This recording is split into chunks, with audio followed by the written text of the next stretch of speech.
Hey, my beautiful people. This is Carla with Trust the Process. I hope everyone is doing well this beautiful sunny day that we have.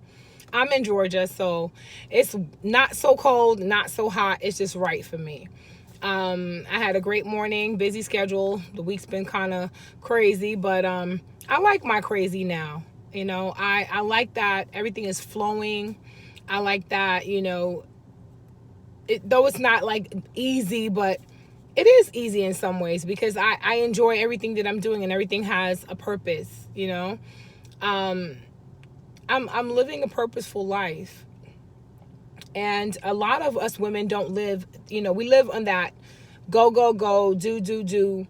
And, sometimes you kind of shut off that whole feminine side of you that is really needed, like we really need to get into our flow as women and love ourselves and take the time to put on some makeup and, put on a dress, which is something I never really liked to do, but putting on a dress and, and just beautifying yourself and taking that time to maybe get a massage or whatever your practice is that you are involved in that keeps you grounded and relaxes you and makes you really sink into that feminine energy, because in the past few decades a lot of us have operated on that masculine energy, that do, and it's been a negative in some ways because it has its positive sides where we're go-getters and we're logical thinkers and we're doing all these things, but that feminine side has to come out sometimes, ladies. We gotta like embrace that femininity and love it and know that, and nurture it. And a lot of us, and including myself, because I'm talking about for myself too, I realized that a lot of the time that I was like this rigid person and that I was really like, always very, very like aggressive in some ways, and not realizing at the time that, hey, I was really on that masculine train, like, because here I was, a single mom, not something that I asked for, but God saw fit that, at this point, my husband was no longer able to, do the things that a man, would want to do for their wife and their children. And God didn't want him to suffer anymore, and I didn't either. So, of course, that decision was up to God, and I'm okay with that. But, after that happened, I was thrusted into a position that I didn't know whether or not I could do it or not. And so operating on that energy all the time, that doer energy, really took away from my femininity. And I wasn't aware of that. For a long time, I thought, hey, I'm doing the right thing. I'm going the right way. I'm working. I'm finishing school. I'm doing all these things. And not realizing that the nurturing side of me, the compassionate side of me, the empathetic side of me, those things were, though I was working in healthcare, there was still some shutdown there because I wasn't really giving it the time and the nurturing that it needed and allowing it to grow and blossom the way it should. And so it definitely, affects relationships. It definitely affects your relationships because you're like always wanting to like go after things when things should come to you. And so you may find yourself attracting a lot of feminine energy men because you're so masculine, and you're like, okay, why is he not doing this and this? And you're like, okay, now I realize a lot of that had to do with, hey, you know what, you were in that masculine energy so much that you weren't in your feminine flow. And so I say taking the time out, definitely, ladies, to really find something that keeps you grounded, that keeps you flowing. Because women, we're naturally just supposed to flow.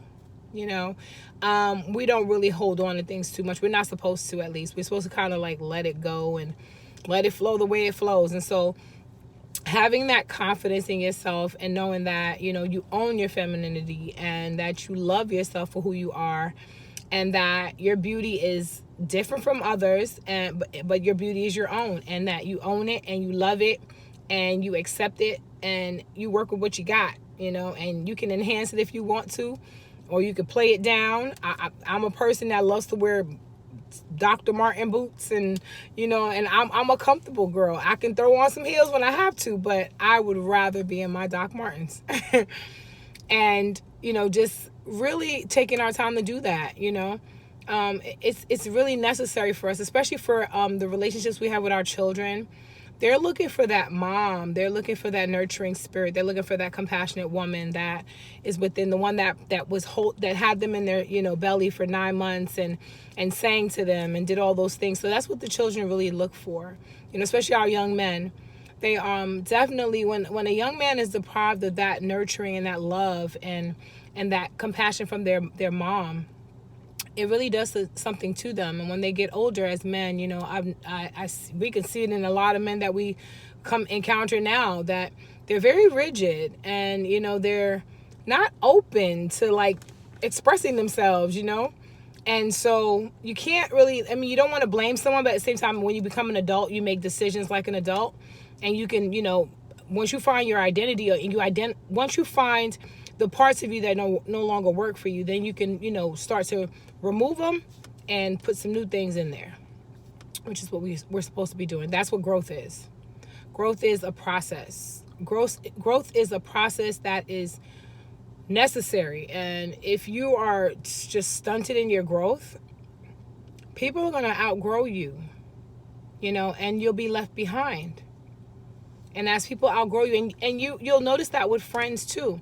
I never get upset at my friends when they're progressing in life and they feel the need to leave me behind. Because if I'm not growing with them, or at least at a similar pace than they are, it's but so much someone can do. They can't spoon feed you growth. That's something that you have to do from within. You have to go within and figure out what it is that you need to do to change your life, and for you to continue growing and not staying in that same stage. Because a lot of people are walking around here 50 something, 60 something, 40 something, and lack maturity. And it's because they're really afraid of going within and really like accepting that those parts of them are really like not working for them. And so until you want to make that change, people will fall off and go do their own thing and grow, because they're in constant movement with their growth process, and they want to see, try the next thing, or take this risk here and try something that will possibly progress for them, allow them to progress in life, or take the risk, lose, and try another one. And some people just don't want to do that. So I say, let's challenge ourselves to continue growing, to continue to identify the things that are not working for us, to take that leap and really, if it's a business you want to open that business. If it's a woman you want to marry her. If it's a man you want to marry him. Like growth, just growing. Learn new things. Go out and do something that you've never done before. That's all part of the growth process. I remember when I started these videos too, another thing that I've watched, how my growth has, every video I've looked at and I'm like, wow, the changes, and that is what we want to see. We don't want to see ourselves in the same place 10 years from now and really have regrets, because that's where regrets come from. It's just from lack of trying. So step out, take that risk, whatever it is, because I'm taking my risks. I'm healthy risks, not unhealthy ones. But take those risks and see what comes out of it, because you don't know what's inside of you until you try it. Try, take that risk. And don't ever get upset at people for walking away from you or leaving your life because they see that you're just stuck. Because it's not their fault that you're stuck. You're stuck because you want to be there. And until you take the time to really work on your issues, start to love yourself, because you're not going to find love unless you love yourself. Start to grow. Start to nurture yourself. And then you'll see, all the changes that you've made are actually positive changes. And trust the process, because God is not going to allow you to fall and not pick you up. He's going to let you fall, yeah, but he'll be right there to pick you up. I am living proof that God will allow you to fall numerous times in life because you just don't want to get the hard lessons. And when he picks you up, you know, from those little broken, fragmented pieces of you, he'll put you back together with grace. So trust the process. I love you guys, and I hope you enjoy your spring break wherever you're going. I'm heading to Florida. Love my family.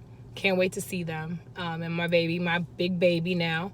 And just enjoy your time and be safe. God bless, and trust the process.